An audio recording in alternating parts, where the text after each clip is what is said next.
बिस्मिल्लाहिर्रहमानिर्रहीम। अस्सलाम वालेकुम स्टूडेंट्स, आप देख रहे हैं YouTube channel Urdu point for study. आज हम चैप्टर नंबर 3 का न्यूमेरिकल नंबर 11 स्टार्ट करने जा रहे हैं। और इस न्यूमेरिकल में हमसे कह रहे हैं कि आप boy throw a ball with the velocity of 20 metre per second, find the time elapse between catching and throwing the ball. कह रहे हैं कि एक बॉय ने बॉल को थ्रो किया upward with the velocity of 20 metre per second और उसे दोबारा कैच भी किया गया है। थ्रो और कैच करने के दरमियान बॉडी ने जितना टाइम कंज्यूम किया या जो टाइम लगा है वो आपने मालूम करना है। स्टूडेंट्स, यहाँ पर आप लोगों को एक बात याद रखनी होगी कि इस कंडीशन में बॉडी ने अपवर्ड भी मूव किया है और डाउनवर्ड भी मूव किया है। तो जितना बॉडी ने अपवर्ड किया है एक मैक्सिमम पॉइंट तक, उसके बाद बॉडी ने मज़ीद अपवर्ड मूव नहीं किया बल्कि डाउनवर्ड मूव किया है। तो इस पॉइंट तक अगर बॉडी का जो टाइम लेगी, यानी अपवर्ड जितना मूव किया है जितना टाइम बॉडी लेगी उतना ही टाइम बॉडी डाउनवर्ड आने में लेगी। यानी जो टाइम अपवर्ड का होगा वो बराबर होगा टाइम डाउनवर्ड का। तो अगर हम टाइम अपवर्ड जाने का टाइम निकाल लें तो हमें डाउनवर्ड आने का जो टाइम है वो मालूम नहीं करना पड़ेगा, बल्कि हम उतना ही ले लेंगे जितना बॉडी ने अपवर्ड मूव किया है। तो अपवर्ड मूव के लिए हम डेटा बनाते हैं। डेटा के अंदर हम सबसे पहले गिवन लिखेंगे और गिवन चीज़ों में यहाँ पर हमारे पास इनिशियल स्पीड, क्योंकि इस वक्त जो बॉडी अपवर्ड जा रही है वो हम यहाँ तक कंसीडर करते हैं मैक्सिमम। यहाँ तक बॉडी ने अपवर्ड मूव किया, इसके बाद बॉडी डाउनवर्ड आना शुरू हुई है। तो हम इस केस को कंसीडर करते हुए इस वेलोसिटी को हम इनिशियल वेलोसिटी लेंगे। Initial velocity 20 metre per second है और जबकि फाइनल वेलोसिटी अपवर्ड जाते वक्त मैंने कहा कि 0 हो जाती है, तो ये हो जाएगी 0। इसी तरीके के साथ यहाँ पर हमारे को जी की वैल्यू भी हमें लिखनी पड़ेगी, चाहे आप डेटा के अंदर लिखें या ना लिखें वो फ़र्क नहीं पड़ता। खैर, उसकी वैल्यू हम लिख लेते हैं 10 मीटर पर सेकेंड स्क्वायर। और चूँकि यहाँ पर बॉडी अपवर्ड मूव कर रही है, अगेंस्ट द ग्रेविटी मूव कर रही है, इसीलिए अपवर्ड जाते वक्त जी के साथ जो 10 वैल्यू होगी उसके साथ माइनस आएगा। और अगर डाउनवर्ड मूव कर रही हो तो फिर हम प्लस में लेते हैं।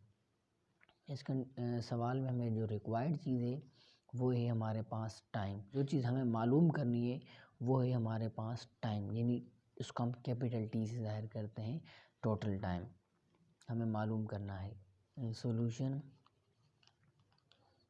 सॉल्यूशन के बाद हम सबसे पहली हेडिंग डालेंगे एज वी नो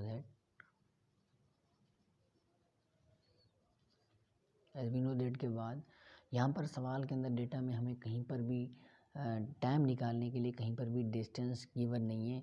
तो हम ये यहाँ से अंदाज़ा लगाएंगे इस सवाल के अंदर कोई भी ऐसा फार्मूला यूज़ नहीं होगा जिसके अंदर डिस्टेंस आ रहा हो।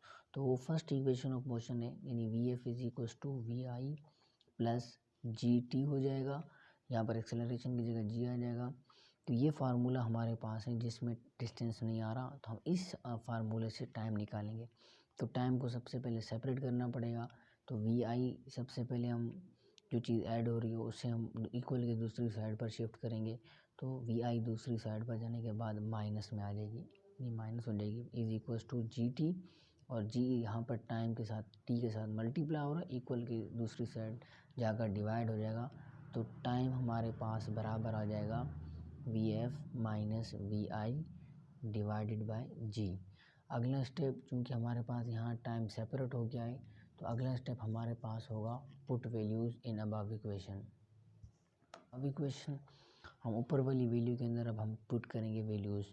वी एफ हमारे पास इस कंडीशन में डेटा में 0 है, क्या जाएगी 0। वी आई हमारे पास 20 और जी की वैल्यू हमारे पास है -10। तो यहाँ पर अगर हम 20 में से 0 माइनस करें तो ये हमारे पास कोई फ़र्क नहीं पड़ेगा, 20 आ जाएगा। और बड़ी वैल्यू का हम साइन लगाएंगे, यहाँ पर 0 के साथ प्लस है और 20 के साथ -20 बड़ी वैल्यू, तो बड़ी वैल्यू का साइन आ गया नीचे अपॉन में -10। माइनस से यहाँ माइनस भी कैंसिल हो जाएगा और 10 1 ज़ा 10 और 10 2 ज़ा हमारे पास आ जाएगा 2। तो टी हमारे पास यहाँ पर बराबर आया 2 सेकेंड्स के। लेकिन ये कंडीशन आप लोग याद रखें स्टूडेंट्स कि ये 2 सेकेंड का टाइम आया है ये सिर्फ और सिर्फ हमारे पास अपवर्ड मोशन का आया है।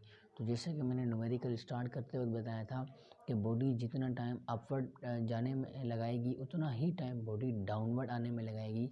तो यहाँ पर हम लिखेंगे so the total time total time जो हमारे पास बराबर होगा वो होगा T upward plus T downward, यानी टी के साथ अब छोटा सा करके डाउन लिख दें तो टोटल टाइम अपवर्ड जाने का भी 2 सेकंड होगा और डाउनवर्ड आने का भी 2 सेकंड होगा। तो टोटल टाइम हमारे पास 2 + 2 आ जाएगा 4 सेकंड। तो बॉडी को जब 20 मीटर पर सेकंड की रफ्तार से आप ऊपर की तरफ फेंकते हैं तो बॉडी जो टोटल कंज्यूम करेगी टाइम वो 4 सेकंड के बाद यहाँ कैच की जाएगी। यानी थ्रो और कैच करने के दरमियान बॉडी ने जो टाइम लगाया है वो हमारे पास आया है 4 सेकंड के।